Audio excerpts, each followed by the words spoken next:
welcome to Earridge Station, deep in the High Weald. This lovely little period piece of a station serves a pub and a little hamlet about a mile away. That's what passes for a remote country station here in populous southeast England. At one point this was a moderately important junction, but the branch lines slowly withered away as the car became king, though the route to Tunbridge Wells West reopened with reserved steam trains in 2011, giving this sleepy halt a new lease of life. But we're not here for the trains. What matters today is that we're in East Sussex and quite near the county border. It's time to return to the roots of this channel and do another slightly ludicrous English bus challenge. After all, right now in 2024, the government has capped most bus fares at just £2, so it'd be rude not to. A year or so ago, I set out to find how many European countries I could visit in 24 hours. Today, we're scaling down a bit. How many English counties can Mrs. Turtle and I visit in that time solely by local bus? Now, I've occasionally courted controversy on this channel. Today I'm really wading into tricky waters. I'm going to need to define what a county is in England. Now, if you're from somewhere with states or départements or cantons or Länder, that might seem an odd statement. Surely it's straightforward. Oh no. We have historic counties, we have administrative counties, we have postal counties, and we have ceremonial counties. Each set creates a different map. Boundaries are redrawn, administrative arrangements change. You end up with bizarre anomalies like the city of Nottingham not being in Nottinghamshire for any administrative purpose, or the county of Surrey being run from outside Surrey because the historic county town had become a part of London. You end up with something like Middlesex, which basically only still exists for the purposes of cricket and for a few thousand people who vigorously insist that they still live in it and not in West London. I'm not going to try to explain all this here. If you want the lowdown, there's a great and very funny video by Jay Foreman with songs and everything that I will link to up top. But we do need to pick a definition, and I'm going to go with the one I think most closely ties with the counties I think a plurality of the English people who give a tinker's cuss about all this actually identify with. That's the ceremonial county. Specifically, the 48 ceremonial counties as specified by Schedule 1, Sections 3, 4 and 5 of the Lieutenancies Act 1997, as amended. Yes, I am the sort of person who brings copies of legislation to rural railway stations as a prop. Basically, a Lord Lieutenant is the monarch's representative in each ceremonial county. They wear a silly hat, carry a sword, generally open stuff and give loyal toasts, all reasonably Ruritanian. But the boundaries set down for their counties have barely changed in a quarter of a century, and that's remarkably stable insofar as these things are concerned. So that's our definition. And the rules of the challenge? To tick off a county, I need to arrive and depart from it on different buses, so no simply sailing through.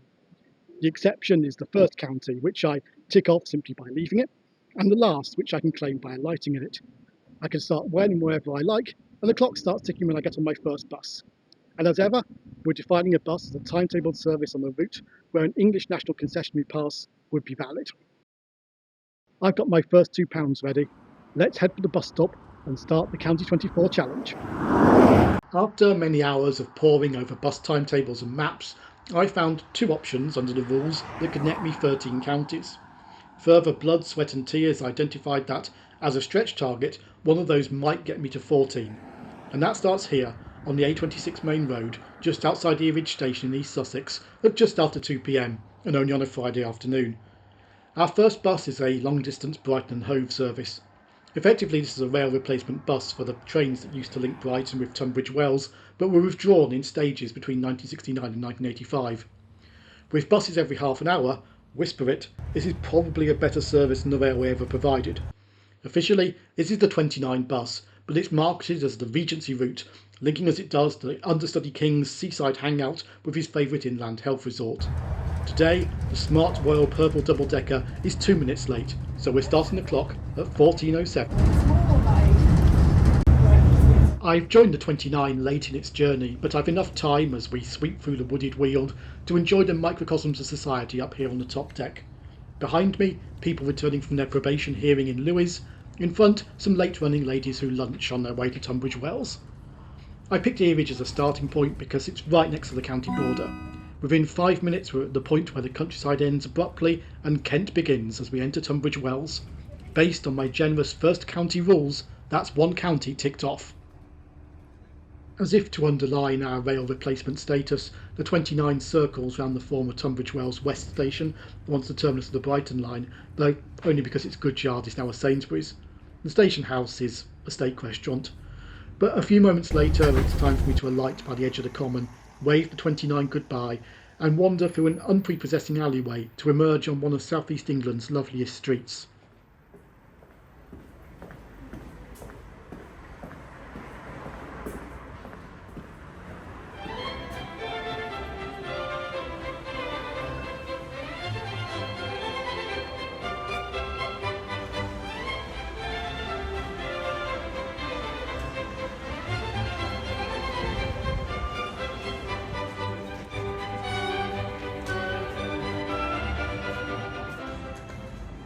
This is the Pantiles, an arcaded pedestrianised street laid out in the early 18th century for the benefit of the increasingly swishy crowd who came to take the waters from the Chalabete Springs.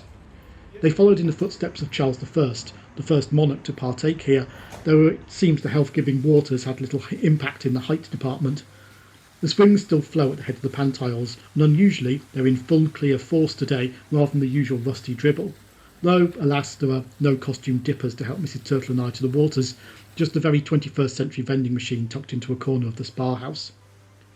Tunbridge Wells is best known in the English psyche as the home of retired colonels, writing angry invective against the modern world to the Telegraph's letters page under the pen name Disgusted of Tunbridge Wells. The reality today is a prosperous yet unstuffy town, spread across its steep slopes. On the High Street, Cartier's New Neighbours is a gleaming office for the Liberal Democrats. I'm not sure what the retired colonels would think. Our next bus is the bustly Basic 291, another long-haul cross-country route, but now on an east-west axis. Heading further east would, after all, get us nothing but more Kent and eventually the Channel. "It's always very busy, the 291, chirrups a 10-year-old to his friend on the front seat next to me.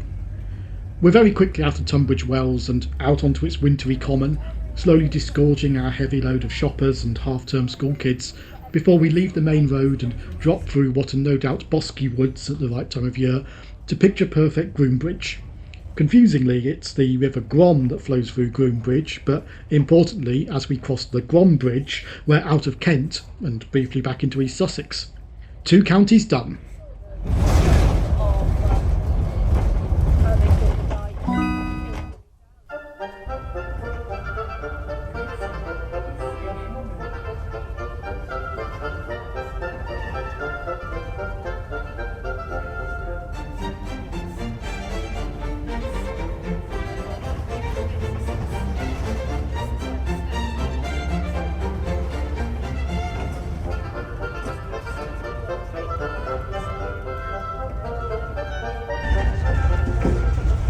The 291 bounces, rattles, rolls and scrapes on the potholed B roads of the East Sussex borderlands, now in the green fields of the Medway Valley, a far cry from the sprawling conurbation at its mouth. The large village of Hartfield is a slalom course for our double-decker, of badly parked cars, inconsiderate drivers and strange fenced-off holes in the crumbling road. But more idyllically, it nestles below the Ashdown Forest, and more specifically on the slopes just above us, the 500-acre wood, inspiration for A.A. Milne for the mere 100-acre wood in Winnie the Pooh. It's presumably full of kangaroos, bears and tigers, but they clearly keep away from the road. As we enter Forest Row, allegedly England's 4th poshest village, there's a brief glimpse of a slowly rotting, abandoned Catholic church on the right. In June 1963, 6 months before a trip to Dallas, President Kennedy took Mass in the unassuming 1950s Our Lady of the Forest Church while visiting Harold Macmillan's country seat.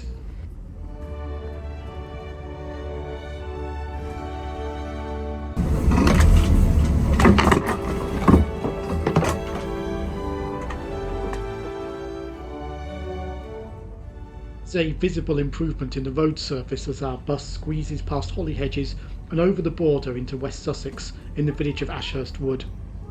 A little beyond comes the main staging point on the 291's cross-country meander, the market town of East Grinstead. In transport terms, its most famous inhabitant was Dr. Richard Beeching, infamous as the chair of British Railways who slashed the scope of the country's rail network. He didn't spare his hometown. Of the 4 lines serving it, he closed 3, turning the major 2-level junction railway station into a dead end. The town's bypass was built on one of the closed track beds and is called Beeching Way as a weird honour. It runs in a cutting, so all the locals know it as the Beeching Cut. Next stop is Oakbridge School. When I've watched this bus's progress online while planning this journey, it's normally got held up here by one of East Grinstead's schools at chucking out time. So I've deliberately chosen half-term week to try this challenge. It doesn't seem to make much difference. We're in slow traffic through Felbridge and losing time. Eventually we're branching off the main road and running more freely, but 15 minutes late. All a bit tight for the 20-minute connection at Three Bridges. Yes, just like when I tried to get to Paris by bus in 24 hours, this could all fall apart at Three Bridges. We've actually very briefly crossed into Surrey here, but it's not efficient to do the needful to claim it at this point. The key to this challenge is to hop as swiftly as possible between areas where lots of counties meet, and they can be ticked off quickly. That was the case around Tunbridge Wells, and we're spending time crossing West Sussex to get to another such area.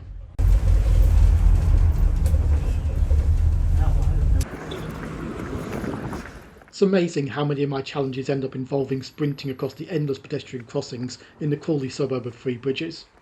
I'd hoped to have 20 minutes to enjoy such tourist attractions as the Three Bridges Square about, but instead, just 3 minutes. Enough time to dodge the traffic, say hi to a follower who'd kindly come down to meet me, and hop on the number 20 for a trip so short, over a few flyovers and intersections, that the fare falls below the £2 cap.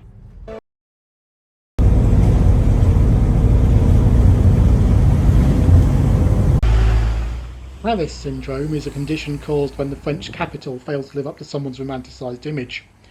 I don't think there's such a thing as Manor Royal Trading Estate syndrome. Breathing in the mixture of dust from the construction sites and the whiff of kerosene from nearby Gatwick Airport isn't the loveliest way to spend 15 minutes, but at least the high-tech bus stop means I can catch up on all the latest by-election news.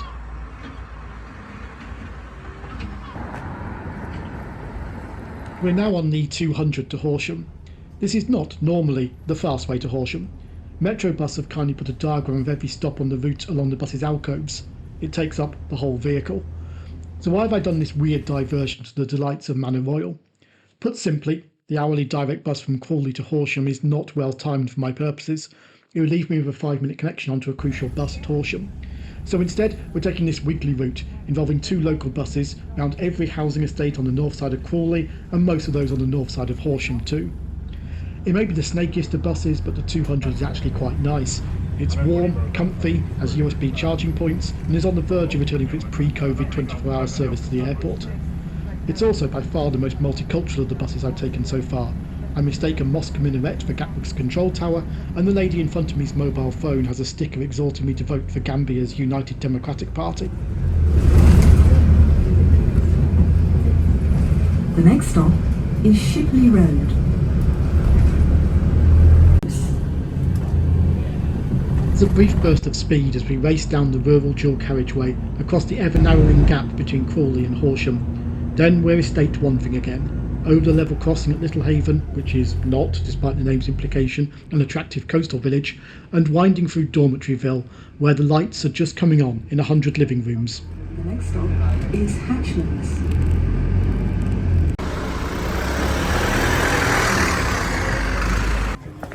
I know little of Horsham, other than it being the West Sussex town where trains to the Channel coast pause to split into slow and fast portions.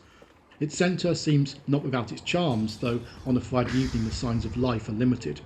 I'm taken by the statue of a local 19th century headmaster in his donkey cart, forever petrified in the bright lights of the myriad of mid-range chain restaurants. Like the restaurants, Horsham's plate glass bus station exudes light but little life. All the signs say the Guildford bus will leave from stand A. Luckily, the driver does wander over to corral the handful of prospective travellers to the bus waiting over on stand E. It's not exactly a large crowd of passengers for the evening peak bus between 2 large towns. We're in the weird shadow land of many home counties bus services in these lands where multiple car households are the norm. Too busy to cut, not busy enough to invest much in. Where they are operated by the big national conglomerate bus companies, there seems precious little interest in doing much beyond the bare minimum. Tonight's 63 is a fair example. A basic, rattly bus with a poorly performing engine that struggles with the frequent steep and sudden climbs, failing to keep to time on its complex wandering route that is the outcome of trying to serve as many villages as possible with as few buses as possible. Oh well, Time to tuck into some sustenance as we power along a briefly very straight bit of the route. This is, of course, courtesy of the Roman legions, as we take advantage of Arrow Straight Stane Street, slicing across the convoluted topography from London to Chichester. We've spent 3.5 hours and 4 buses wandering along the northern edge of West Sussex, and it's reluctant to let us go. In Ludwig, a tendril of the county clings to us as far as the final house of the village, but we're finally across the border into Surrey, and this time we're doing Surrey properly. Cranley, either a huge village or a small town, is our first Surrey settlement, with the maybe unique feature of a half-timbered petrol station, with a boring old half-timbered pub next door. Then we're on through the February dark to Shamley Green, a village that has been home to Tony Hart, Harry Seacombe, E.H. Shepherd, Alfred Hitchcock and Richard Branson, the latter of whom never launched a Virgin bus, oddly. 3 lads join us in Wannish, swigging from their bottles of Asahi and complaining loudly that Johann only has 2 nightclubs.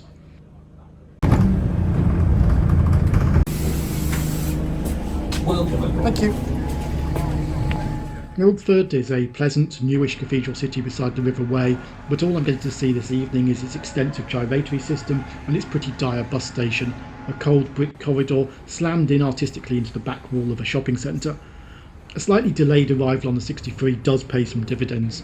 Only 15 minutes to wait in this inhospitable hole for our next bus, which, confusingly, for both of us, has the same driver as the one from Horsham.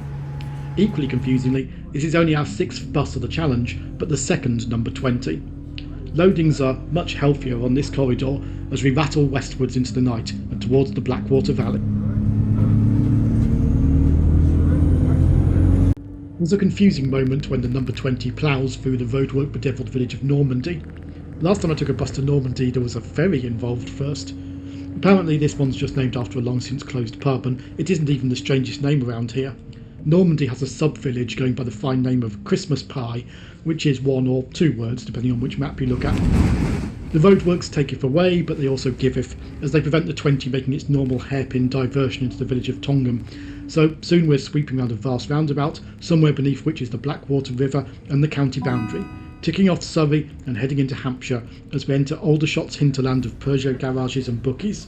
We're into another helpful area where multiple counties meet and we can tick them off fast.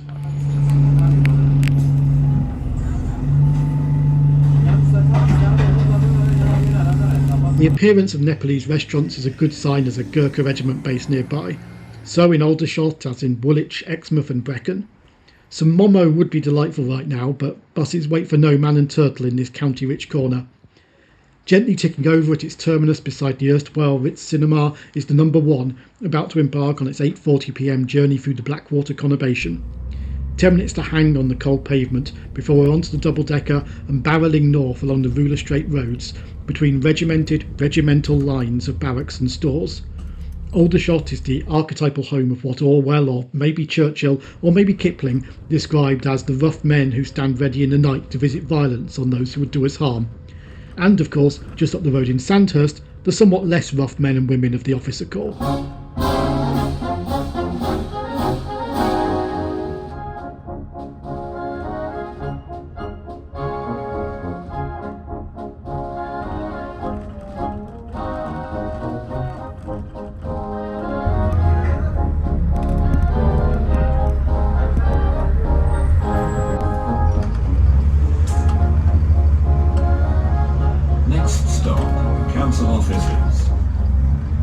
With appropriately military precision, the number 1 is well timetabled, giving our driver time for a smoke break before we circumnavigate the curving roads of Farnborough's soulless, humanless centre.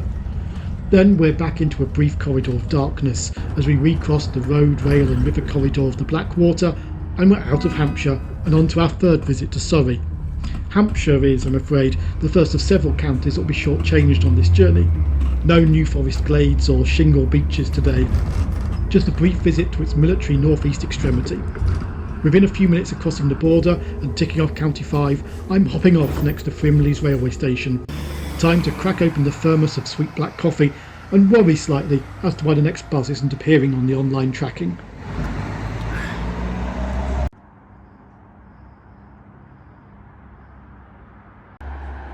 The service in the opposite direction arrives and departs spot on time.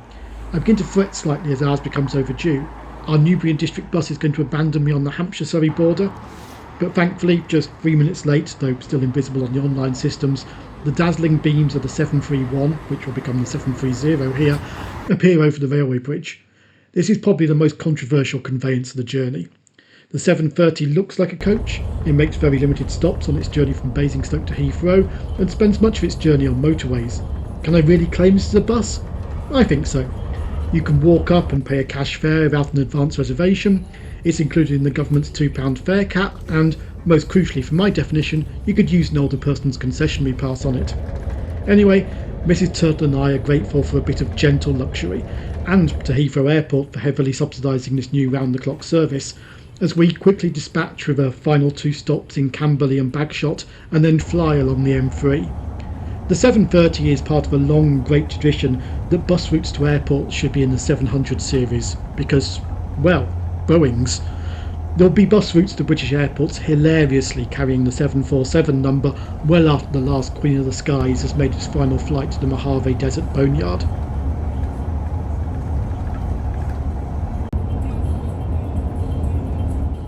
As we prepare to leave the M25 after a very efficient 20 minutes at high speed, this bridge marks our entry into Greater London.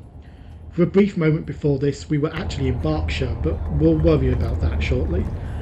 Heathrow is squeezed right up against the Greater London county border. Take off westwards and you'll be out of London before the undercarriage has retracted. In many ways, the airport is London's largest open space, while also containing its largest buildings, including the vast twinkling mass of Terminal 5, which now blocks the horizon and in whose undercroft our airlink terminates, in the bustling bus hub. This has all come quite some way since it was a row of tents on Hounslow Heath.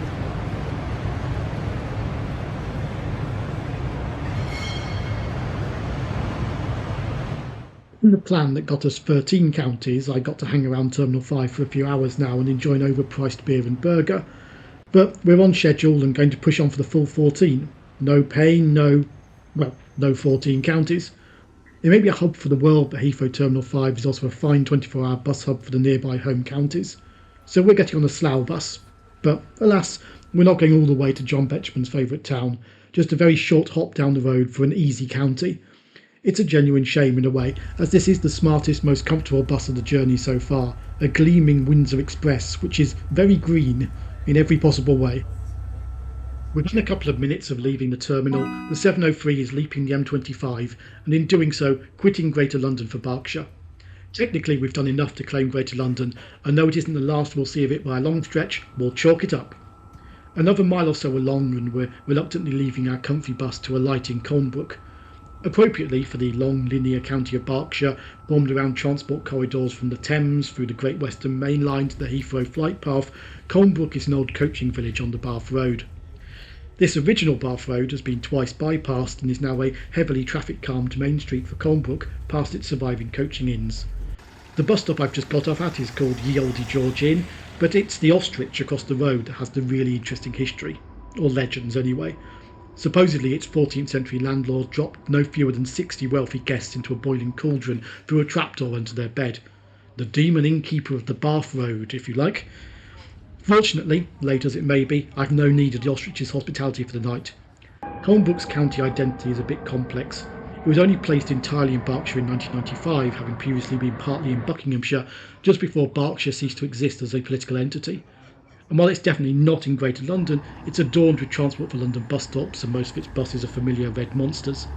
It's chucking out time at the ostrich, and we're heading back east again, but this time on the bright Scarlet 81.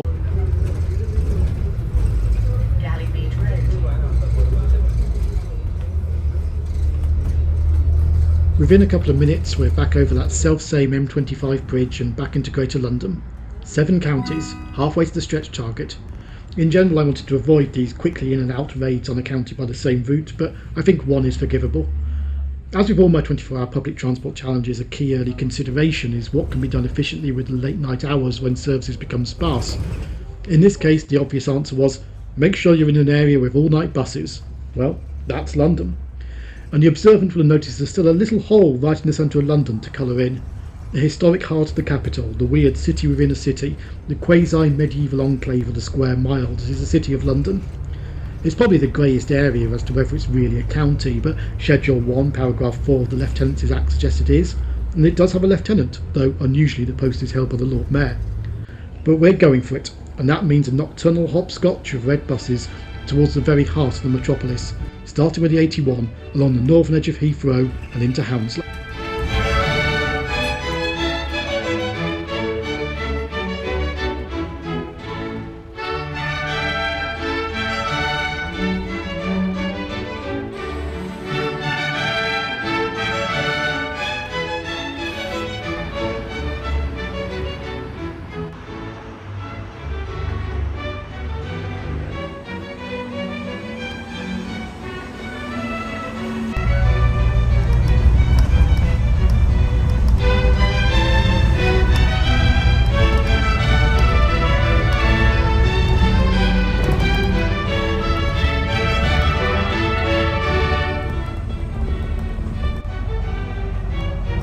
On the almost empty 237 from Hounslow to Shepherd's Bush, we run alongside the dark, eye-narrowed Thames, the lights of central London staining the midnight sky purple in the distance.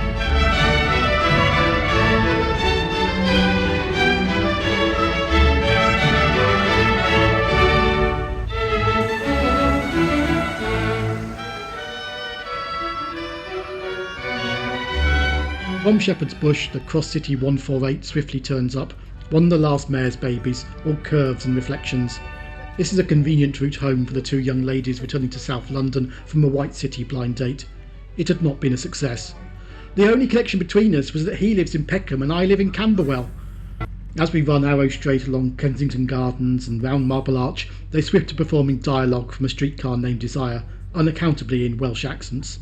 It's all fun and games on this bus named Camberwell Green.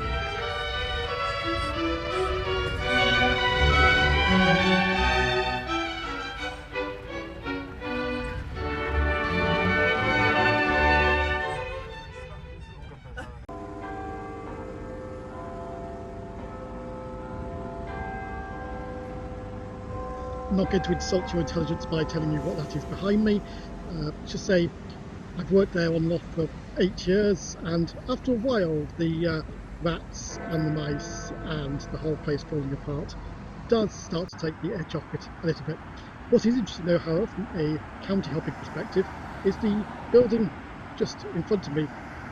This is the Middlesex Guildhall, dating back to when Middlesex was a county comprising much of the western half of London, before that was merged into Greater London.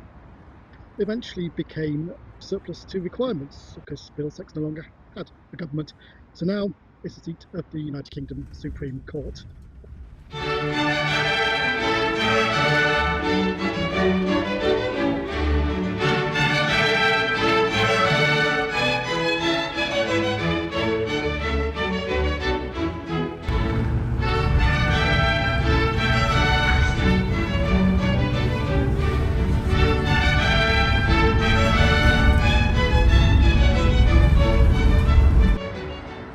As I have some time to spare, we've jumped off the N26 in order to admire the best county boundary we'll cross.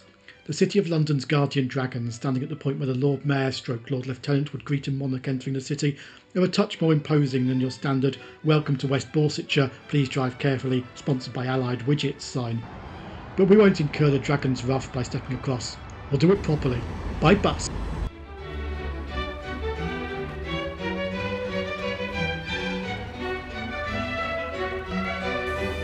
The City of London is famously 1 mile across, so it doesn't take long to get to the final stop in the city out by Liverpool Street Station.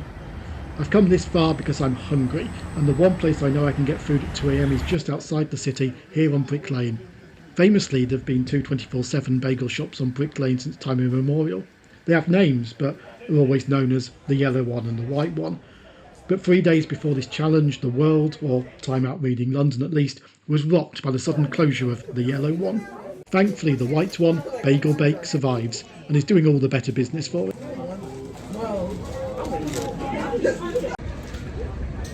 So I've just stuffed my face with two cream cheese bagels from Bagel Bake at 2:15 AM. Delighted there is somewhere that can serve me sustenance at this time in the morning, and that one of the bagel shops on Brick Lane has survived as a memory of the waves of migration that have shaped this part of London.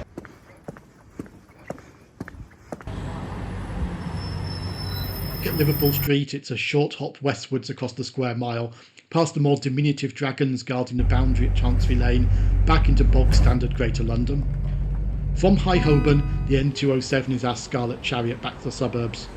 The great things about travelling at this time of night is that firstly, the run up Oxford Street is speedy and uninterrupted, rather than the usual it'd be faster to walk crawl, and that secondly, the gargantuan night bus routes take me out to the edge of London in a single leap, not the daytime bus hopscotch it took to get us to the city. The downside, obviously, is that it is 3 AM. As we retrace our steps to Shepherd's Bush Green and then branch off northwestwards up the Uxbridge Road towards Axon and Ealing, my mind begins to turn to the intrepid men who also battled sleep deprivation and cold in this inhospitable region. The world's loneliest sport, where hardship and philosophy go hand in glove. And here, another British expedition attempting to be the first man to successfully climb the north face of the Uxbridge Road. Past another of my former workplaces at Ealing Town Hall, what is it about my career and unsuitable crumbling Gothic buildings? Then onto a lengthy and unannounced diversion via Greenford, which leaves the driver handling some very disgruntled Southall-bound passengers. But it's a near empty bus that deposits me in Uxbridge, an hour and 3/4 after leaving central London, at the end of the line, and just as the other end of the line, Charles Holden's magnificent underground station, is opening for the first Saturday morning travellers, giving Mrs. Turtle a chance to pose with some fan art. Uxbridge sits right on the edge of Greater London, and from round the back of the station we're grabbing a bus for the shortest hop of the journey into the neighbouring county. We're back in Heathrow's orbit and the 102 has come from the airport, but we're on it for just a few minutes, passing a pub where negotiations between Charles I and Parliament failed, round a lot of roundabouts, but most importantly, over the River Colne and into Buckinghamshire. Another short-changed county, I'm afraid. No Chiltern Beach Woods today, just a few minutes at this sturdy but lonely brick bus shelter, property of Denham Parish Council, a sign proudly declares. It's an isolated feeding spot as humanity races past on the Oxford Road, and there's a brief moment of panic when the limited stop 724 also almost shoots past. We were spotted just in time. The 724 is another arrival from the hub, global and local, that is Heathrow. A remnant of the legendary Green Line services that once spidered out across the home counties, it describes a quarter of a circle round London from Heathrow to Harlow, limited stop at Quotidienne. We are barely aboard than we are leaving Buckinghamshire again, amidst the vast roadworks that mark the point where High Speed 2 will one day leap the Colne Valley en route to the Midlands. We're now in Hertfordshire, Rickmansworth and Croxley, crossing the branches of the Metropolitan line here in Betjeman's Metro land. Child of the First War, forgotten by the Second, as he described it. A land of handsome homesteads for the city clerk this may be, but this stage of the 724 is not, in all honesty, the most exciting journey. At last, leaving Watford, the grey dawn begins to break as we ply the endless homes and shops along the main road to St Albans. I'm delighted to learn that local people really do ask for tickets to Snorbans, and it isn't simply a joke name. We pull into St Albans a little early, so I grab the opportunity to hop off the stop early as we climb the hill, turn round, and there is the magnificent hilltop Norman Cathedral, towering above the low-rise eponymous town of its patron saint.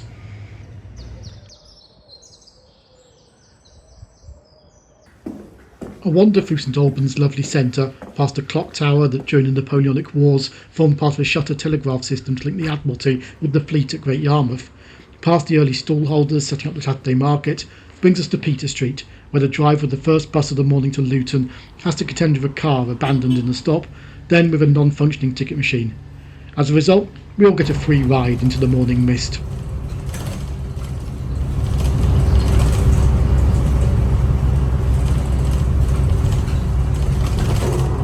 Through handsome, prosperous, tree-lined Harpenden, where the chain coffee shops are packed even before 8 AM on a Saturday, and there's finally some gaps in the conurbation. For several miles we skirt the Capability Brown designed parkland of Luton Hoo, and for most of this distance the centre line of the main road also forms the boundary between Hertfordshire and Bedfordshire. It's a few minutes before the northbound carriageway actually manages to cross the border, but when it does, and we drop down the hill past the Victorian villas of the Luton outskirts, we've ticked off a double figure of counties.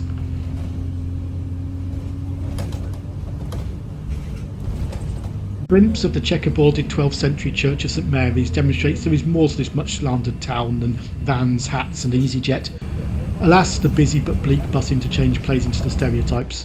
As I shiver in the barren bus shelters waiting for the MK1, I'm definitely not thinking about how a train from an equally bleak station next door could get me home and in bed within an hour. Thankfully, the MK1 is on time and warm, arriving for the final leg of its bizarre journey that runs in a huge V from Milton Keynes to Luton, to the airport, back to Luton interchange for a second time, then off to Bedford. One exciting moment as we set off, it looks like we're taking the guided busway, but as this double-decker bus has no guide wheels, we luckily veer off at the last moment to follow the infant River Lee. There is excitement ahead, however. An unexpected road closure looms out of the greyness. There's nothing for it but to use our bully pulpit as a big vehicle to barge along the single-track service road to the side. Neither the trees nor the bus roof particularly enjoy this.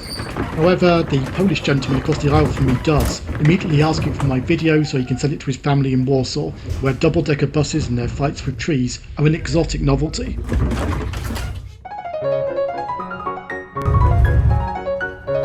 If all goes to plan, this should be the last bus that doesn't net us an additional county. But to use the last few hours of the challenge efficiently, we need to spin up to the northern end of Bedfordshire, courtesy of the MK1. Once free of Luton, it's 60 minutes of wide muddy fields, low hills, pretty whitewashed estate villages, and rapidly ballooning small towns as these fertile fields give way to brick and copybook suburbs. At Clophill Village Green, we arrived simultaneously with the also Bedford-bound 44. The waiting pensioners all opt for the MK1, agreeing among themselves it has better seats than the 44. This may be true, but the first hill clearly demonstrates that the 44 has superior horsepower.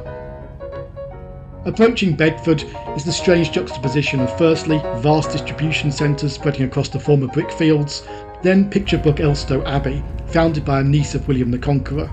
Alas, by the time of the 14th century, a visiting bishop found cause to complain that there was too much wandering of the nuns out of the monastery. Bedford, distinctly scruffy around the edges but jammed full of historic buildings and stories, feels like an underrated county town to me. On our way to the bus station, we just about have time to enjoy the most remarkable bit of facadism, where the Grade 2 star listed frontage of Bedford Modern School hides an astoundingly anodyne shopping centre. But said shopping centre could supply us with fuel in the form of a Greggs cinnamon muffin as we embark on another longish haul bus, though we nearly missed the 905 thanks to the elusiveness of Stand O at Bedford bus station. This used to be part of an Oxford to Cambridge express service, but passengers now have to change at Bedford, under the watchful eye of the town council's rather Germanic eagle heraldry. Clear of the town, we accelerate under the big skies, which are becoming positively East Anglian.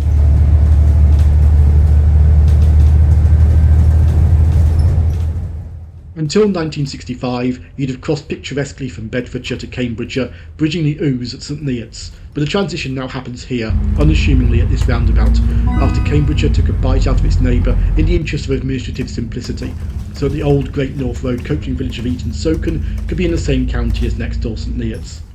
It may be less significant now, but it's still a lovely approach to the historic town of St Neots across the partially flooded Ouse floodplain. I'm sure St Neots will be lovely too once they finish refurbishing its huge town square. Beyond St Neots, the 905 goes into proper express mode. After a stop at Love's Farm, a vast expansion of St Neots in this booming quarter of Britain, we're timed to take half an hour to our next stop, the wonderfully named British Antarctic Survey, 15 miles away along the A428. We pass the local landmark of Caxton Gibbet, where our easterly course intersects Ermine Street, the Roman road to York, descend past the Cambridge American Cemetery, where 3,800 members of the US Armed Forces who died in Europe lie in serried ranks, then arrive 15 minutes early at the British Antarctic Survey. We went out, and we were not, it turns out, some time.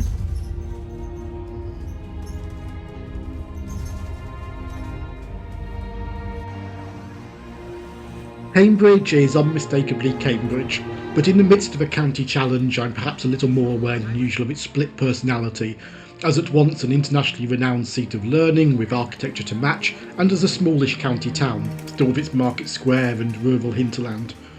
In a way, the overgrown county town thesis is advanced by the remarkably diminutive bus station at Drummer Street, though it overflows into plenty of stands on nearby streets.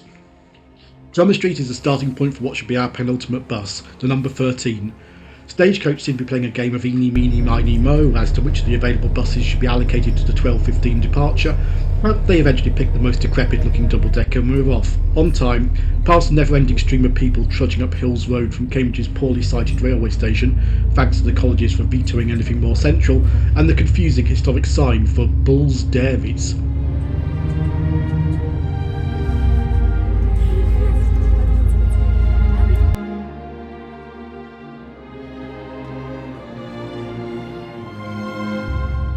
Cambridgeshire isn't renowned for its hills, but just beyond vast Addenbrooke's Hospital, we climb the mountainous for round here 70-metre high Gog Magog Hills. If you believe Geoffrey of Monmouth, and who wouldn't, the last giant in Britain was killed here. Descending again, my nagging doubt about the state of this particular bus begins to crystallise. In the thatched village of Great Abington, we stop so the driver can call his controls and report that at anything over 40 miles an hour, the bus is juddering alarmingly. I'm a bit worried. A cancellation at this point could cost us the 14th county. Luckily, and I hope prudently, we're instructed to proceed with caution, taking us to a scene reminiscent of yesterday afternoon as we pick through pretty pastoral villages with too many cars parked in them. Once again, we are higher than I expected to find myself here in East Anglia. Descending from surprising 100-metre heights, a random field margin marks the convoluted boundary between Cambridgeshire and Suffolk's far southwestern corner. We gratefully alight from the juddering bus on the edge of Haverhill's town centre, with 12 counties under our belt. Haverhill is, on a few minutes' acquaintance, which is rarely enough, an odd place.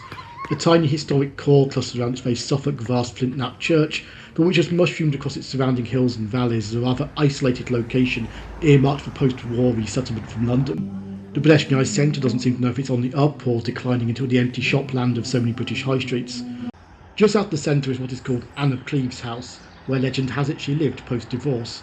Alas, Suffolk County Council says she would never have visited the town and died almost a century before the present building was built. Spoil sports. Everything's going extremely well and we're nearly on the home straight, with 30 minutes left to go on the 24 hours, but things could still go wrong. Our last bus appears at Haverhill's bus station exactly when I expect, except it turns out it's still on its inward journey from Audley End and still needs to go to the out-of-town Sainsbury's. We all pile aboard anyway, on the basis the driver can skip the bus station on the way back. This little rural border-hopping single-decker is the cheeriest, friendliest bus I've been on. I quickly become acquainted with nearly everyone on board, and the driver tells us we may need to get out and push on some hills, blaming his lateness on an underpowered bus. Back from Sainsbury's and we cross the final county border of the challenge, once again, unassumingly, at a roundabout, which is becoming a trend. On the edge of Haverhill's sprawl, we're into Essex, and the aesthetics immediately improve. Again, we're on 100-metre plus open hills, views sweeping away in every direction. It's an energising, fun descent to the first village in Essex, Steeple Bumpstead, whose church, confusingly, has a tower, not a steeple. We've done it. We're in our 14th county, with a few minutes to spare. Now, I could get off here and claim the 14 counties, but bizarrely neither Mrs. Turtle nor I have a great desire to be stranded in an Essex village without any form of refreshment and no bus for another couple of hours. On the timetable, the 3:20 should get us to the better provisioned town of Saffron Walden with 3 minutes to spare, but the Sainsbury's diversion has cost us a few minutes now. Can we still make it to Saffron Walden before the 24 hours run out? As we twist along the country B roads through Hempstead, birthplace of Dick Turpin, it's looking tight.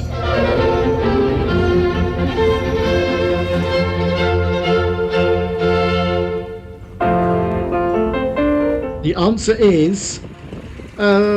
almost.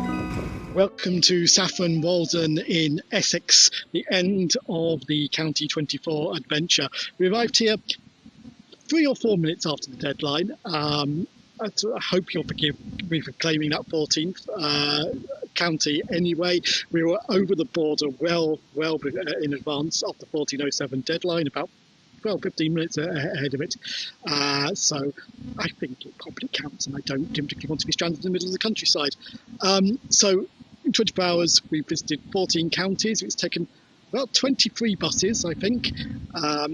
London more than about 12 minutes late. Annoyingly, the last one was one of those, but there you go. So that's a county about every 103 minutes or thereabouts. It's been an incredible 24 hours. It's been exhausting, but it's been fun. Seen some exciting and interesting places. Eaten bagels in Brick Lane at 3 a.m. We've taken night buses. We've taken little country buses. We've taken long distance buses, and it's been really fascinating. I hope you have enjoyed coming along as much as I've enjoyed doing it, and I look forward to seeing you on the next one with myself and Mrs. Turtle. Goodbye. Saffron Walden, a market town that was just called Walden, then became Chipping Walden, then got rich off saffron and the rest is history, is a lovely place to end this journey. We're in pretty desperate need of resuscitation, so what could be more English than a cream tea? Well, we started this challenge by causing controversy over the definition of a county. There's only one way to make that worse. Jam before cream. Always.